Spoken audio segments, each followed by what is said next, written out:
Shalom bagi kita semua. Apa kabarnya? Pasti semuanya dalam keadaan sukacita dan damai sejahtera Allah melimpah dalam kehidupan kita.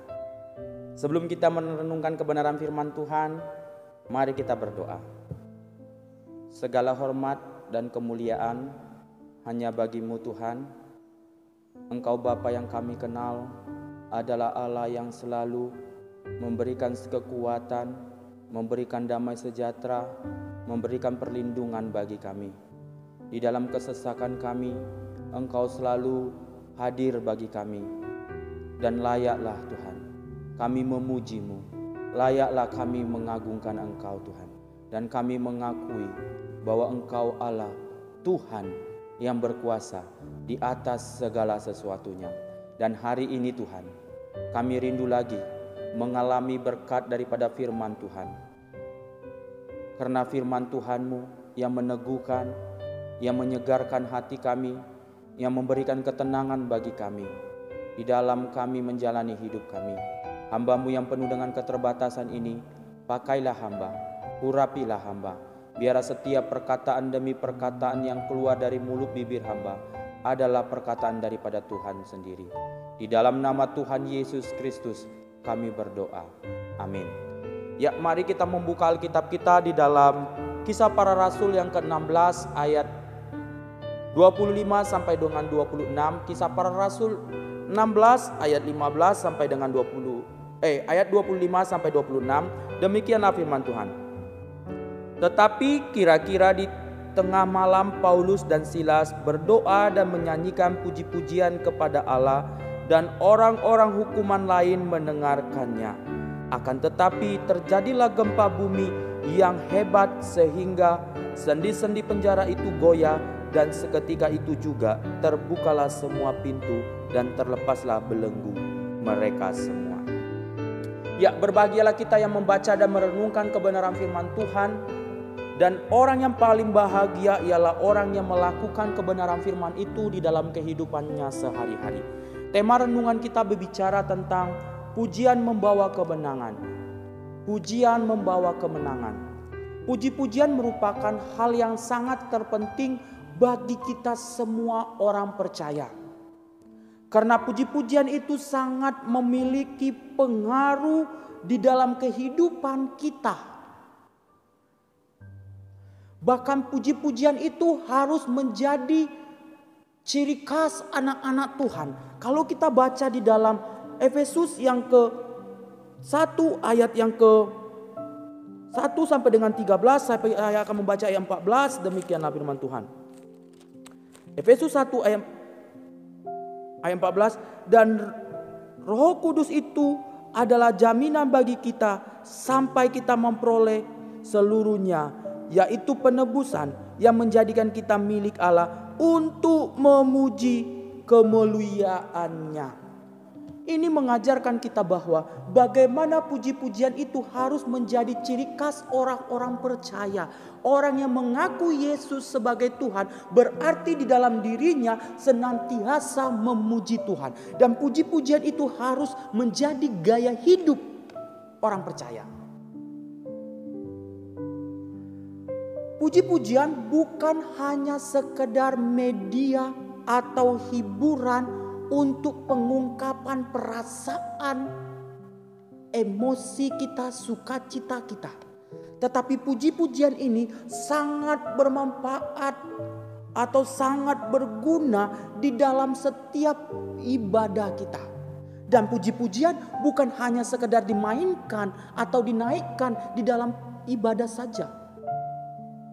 Dimanapun kita berada, kita harus senantiasa memuji Tuhan. Puji-pujian bukan hanya sekedar syair atau nyanyi-nyanyian yang kita dengar ataupun yang kita nyanyikan. Pujian itu bisa berupa doa, berupa kata-kata. Hal ini mengajarkan bagi kita semua bahwa puji-pujian itu harus terpancar di dalam kehidupan kita atau di seluruh aspek kehidupan kita. Kita harus senantiasa memuji Tuhan. Jangan kita tunggu suara indah dulu baru memuji Tuhan. Mempunyai rekaman album rohani baru kita bisa memuji Tuhan. Memimpin puji-pujian di dalam gereja baru kita memuji Tuhan. Jadi jemaat yang mendengar bukan memuji Tuhan. Tidak, baik jemaat maupun orang-orang yang berdiri memimpin pujian, kita semua harus mempunyai sikap memuji Tuhan. Bahkan pujian itu bukan hanya digunakan di dalam ibadah saja. Di waktu kamu sendiri pun kamu bisa memuji Tuhan. Pujian bukan hanya berguna bagi orang lain, bagi kumpulan jemaat, tapi juga berguna membangun kerohanian secara pribadi dengan Tuhan.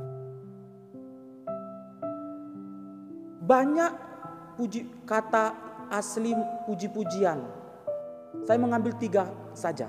Yang pertama kata dalam bahasa aslinya yada, yang artinya memuji, bersyukur atau mengaku.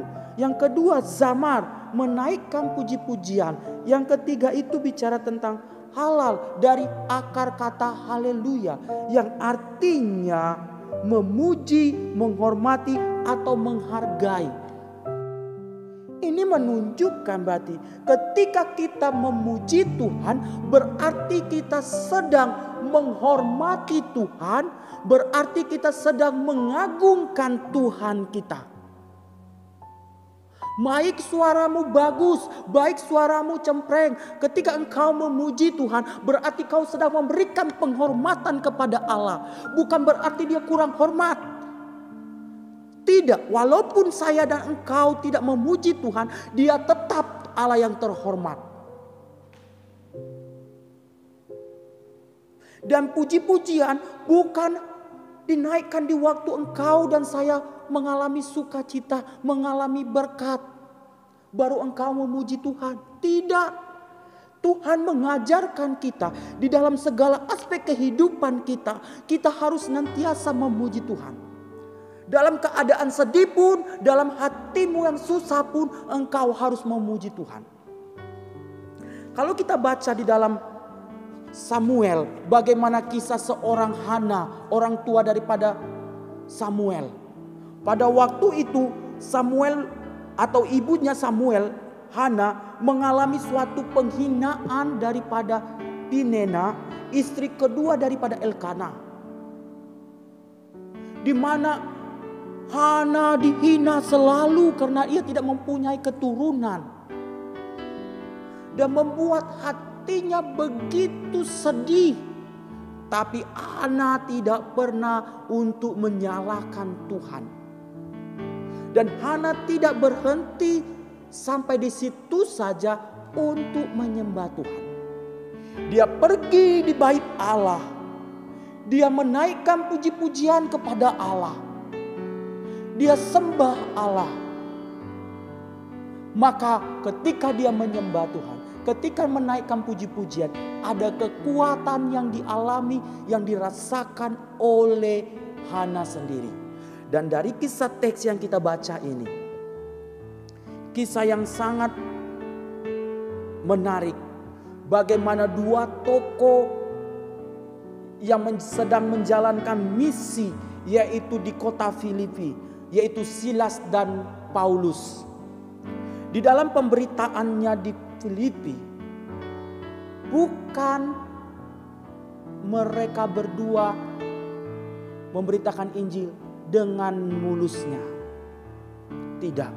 Tapi mereka menghadapi suatu tekanan, mereka mengalami suatu halangan yang luar biasa pada waktu itu. Bagaimana orang-orang pada waktu itu membenci, bahkan mereka menolak pemberitaan daripada Silas dan Paulus. Sehingga membuat mereka berdua mengalami tekanan, mengalami penganiayaan. Bahkan mereka sempat didera, bahkan dilemparkan ke dalam penjara. Di dalam penjara pun mereka tidak berhenti sampai di situ. Mereka tidak habis akal untuk memberitakan Injil pada waktu itu. Bagaimana mereka, kaki tangan mereka berdua dibelenggu, dipasung, tidak bisa bergerak sama sekali. Apakah mereka habis akal untuk memberitakan Injil? Apakah habis akal mereka untuk memuji Tuhan? Tidak. Mereka kira-kira jam 12 malam. Kira-kira tengah malam, mereka menaikkan pujian penyembahan kepada Allah mereka. Dalam situasi yang tidak enak, mereka tetap menaikkan pujian kepada Allah. Kaki tangan boleh dibelenggu, tapi hati, pikiran mereka tidak berhenti untuk menyembah Tuhan. Dalam keadaan yang tidak enak, mereka menyembah Tuhan. Bagaimana dengan kita? Apakah kita hanya menyembah Tuhan kalau kita mengalami berkat Tuhan saja? Kalau kita mengalami mukjizat, kesembuhan, mengalami berkat-berkat yang indah, baru kita mengatakan Tuhan itu besar, Tuhan itu ajaib. Tapi dalam situasi tekanan yang luar biasa, masihkah kita menyembah Tuhan? Masihkah kita memuji Tuhan?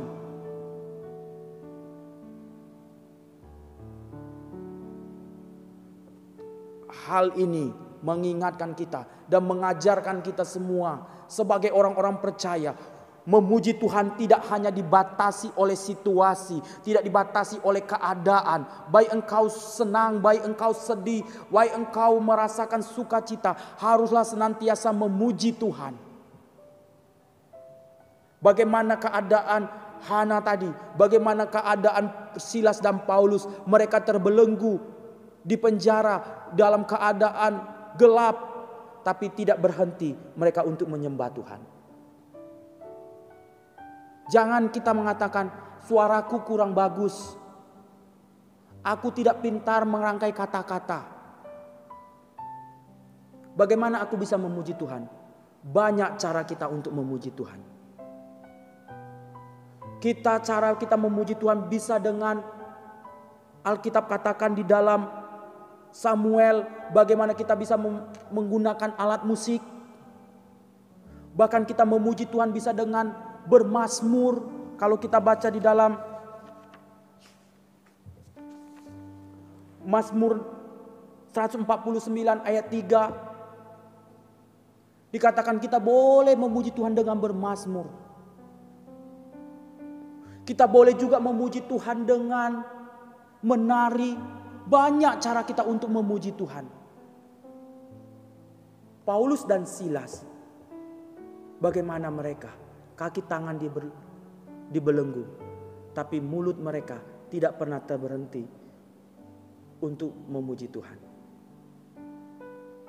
Mereka tetap memuji Tuhan. Bahkan pada waktu itu, orang-orang di dalam penjara pada waktu itu mendengarkan pujian yang mereka naikkan. Berarti mereka mendengar, mereka menyembah Allah yang hidup pada waktu itu. Bahkan ketika mereka menyembah, apa yang terjadi? Gempa bumi yang begitu hebat, yang begitu dahsyat, dan membuat sendi-sendi penjara itu tergoyah. Bahkan rantai atau pasung yang mengikat kaki tangan mereka terlepas. Pujian itu berdampak dalam kehidupan kita. Dan pujian-pujian itu mengajarkan kita yang pertama, bahwa pujian itu Allah bertata di atas segala pujian kita. Kalau kita baca di dalam Mazmur 22 ayat 4, demikianlah firman Tuhan.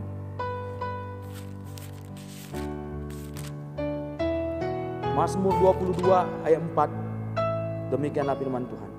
Padahal engkaulah yang kudus, yang bersemayam di atas puji-pujian orang Israel. Ini menunjukkan bahwa setiap puji-pujian yang kau dan saya naikkan, Allah bersemayam di atas puji-pujian. Walaupun Silas dalam keadaan terbelenggu tidak membuat mereka berdua berhenti untuk memuji Tuhan. Mereka tetap menaikkan pujian kepada Allah. Di waktu mereka menaikkan puji-pujian kepada Allah, maka mukjizat yang luar biasa terjadi dan dialami oleh Silas dan Paulus, di mana gempa bumi terjadi dan membuat mereka terlepas daripada belenggu ini. Inilah menunjukkan bagi kita bahwa di dalam puji-pujian ada kemenangan yang terjadi. Di dalam puji-pujian yang kita naikkan, Allah bertata dan bersemayam. Oleh sebab itulah kita jangan pernah untuk meremehkan puji-pujian yang engkau naikkan. Karena Dia Allah bersemayam. Bahkan kalau kita membaca di dalam kisah tentang Yosafat di dalam 2 Tawarik 20 ayat 20 sampai dengan 22. Bagaimana pada waktu itu Raja Amon dan Moab membawa pasukan yang begitu banyak, ingin menghancurkan Yehuda dan mereka ingin merebut Yehuda. Kita tahu pada waktu itu secara pribadi pasukan atau peralatan perang orang-orang Israel tidak selengkap daripada orang Moab. Dan mereka belum memiliki pasukan yang begitu pengalaman dalam berperang.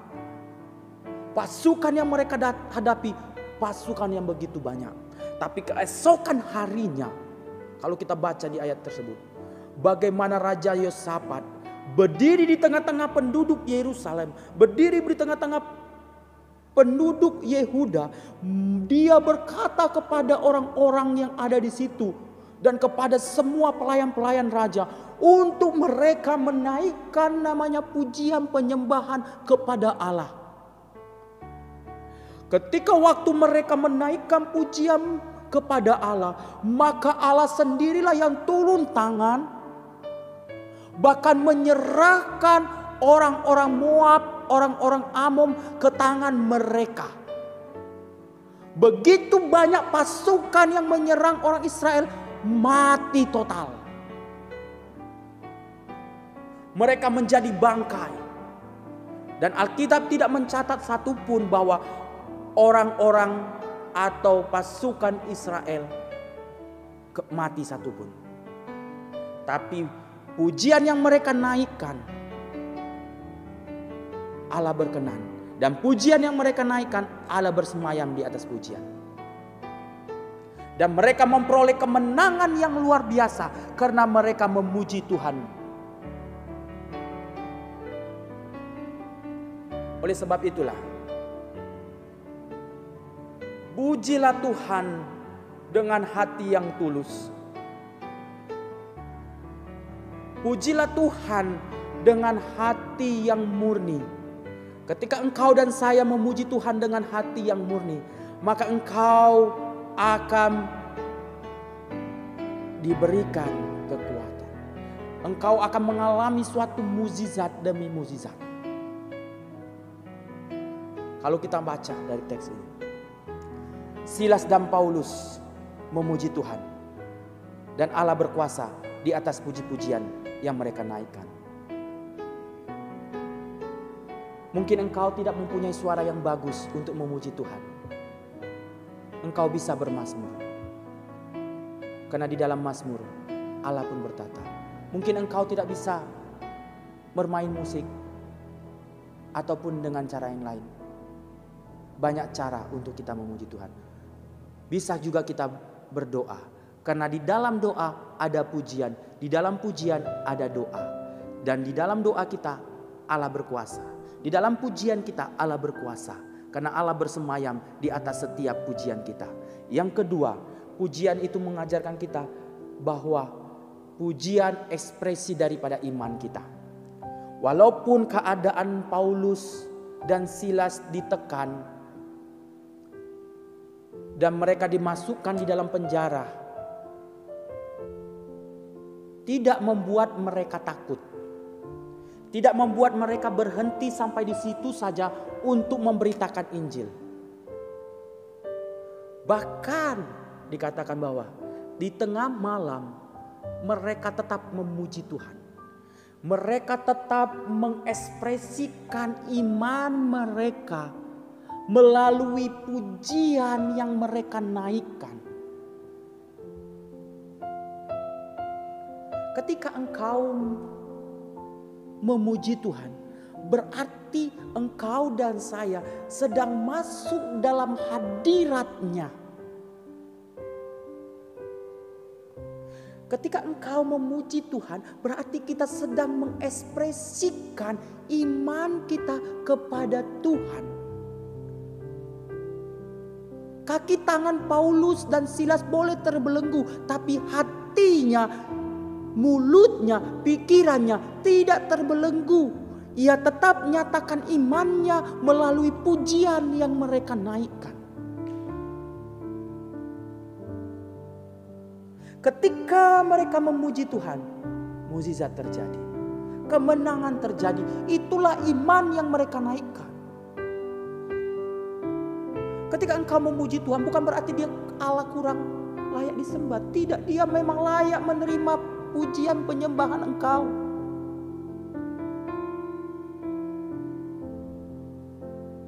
Sebagai orang percaya, sebagai anak-anak Tuhan, puji-pujian adalah ekspresi daripada iman kita. Kalau kita tidak senang memuji Tuhan, berarti kita atau iman kita dipertanyakan. Karena orang yang beriman adalah orang yang selalu memuji Tuhan dalam keadaan apapun. Seperti hal yang terjadi oleh Paulus dan Silas.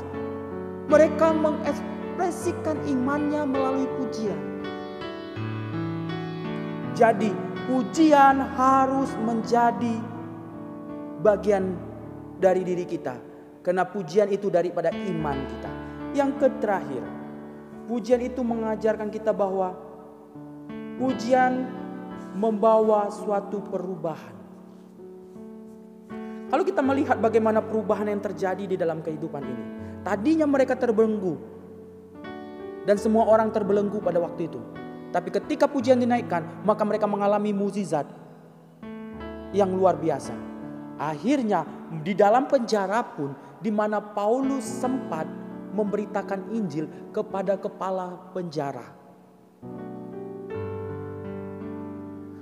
Dan kepala penjara pun memberikan dirinya untuk menerima Yesus. Bukan saja batas di situ, tapi seisi keluarga daripada kepala penjara ini menjadi percaya kepada Tuhan. Melalui pujian penyembahan yang dinaikkan oleh Silas dan Paulus mempunyai pengaruh yang luar biasa. Runtutannya bagaimana orang lain mengalami dampak yang luar biasa. Bukan hanya orang lain, tapi Paulus dan Silas mengalami kekuatan yang luar biasa. Ketika engkau dan saya memuji Tuhan, ada kekuatan yang kau dapatkan, ada kedamaian yang kau dapatkan, ada ketenangan yang kau dapatkan. Tapi pujian itu harus kita persembahkan kepada Tuhan, maka engkau akan mengalami perubahan itu.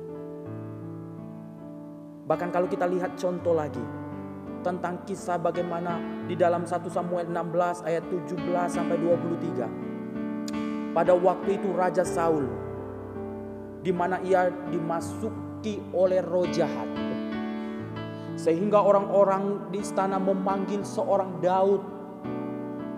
Daud datang dengan memainkan kecapi. Dia bukan hanya untuk memainkan kepada Saul, tetapi dia menaikkan kecapinya, pujiannya, dan dia persembahkan kepada Allah. Ketika Daud memainkan itu, kecapinya, maka roh yang jahat itu yang menginggapi Saul ini undur daripada Saul. Dan Saul mengalami ketenangan ketika kecapi dimainkan. Ketika kecapi dimainkan, roh itu takluk. Dan Saul mengalami ketenangan. Jadi ini juga mengingatkan kita semua bagaimana pujian itu mempunyai pengaruh yang luar biasa. Pujian itu memiliki dampak yang luar biasa. Baik dampak bagi diri kita maupun baik bagi orang lain. Jadi dalam hidup kita harus senantiasa memuji dan memuliakan Tuhan dari semua aspek kehidupan. Kesimpulannya bagi kita semua, jadikanlah puji-pujian itu menjadi gaya hidup kita. Allah mau dan menerima setiap pujian kita. Dan Dia bertata di atas setiap pujian yang kita naikkan dengan hati yang tulus. Ketika engkau dan saya memuji Tuhan, maka ada kedamaian, ada kekuatan yang baru yang akan kita terima. Amin buat kebenaran firman Tuhan. Mari kita berdoa. Terpujilah Engkau Tuhan, firman-Mu mengingatkan kami lagi untuk kami senantiasa memuji-Mu Tuhan. Dalam keadaan apapun, dalam situasi apapun Tuhan, kami diingatkan lagi untuk kami memuji Tuhan. Karena di dalam pujian penyembahan yang kami naikkan, Allah berkuasa di atas segala sesuatunya Tuhan. Ampuni Tuhan kami Tuhan, selama ini kami jarang memuji-Mu. Ampuni kami Tuhan, kami sering melupakan Engkau Tuhan. Tapi kami diingatkan lagi Tuhan, melalui puji-pujian bahwa Engkau Allah senang Tuhan dipuji.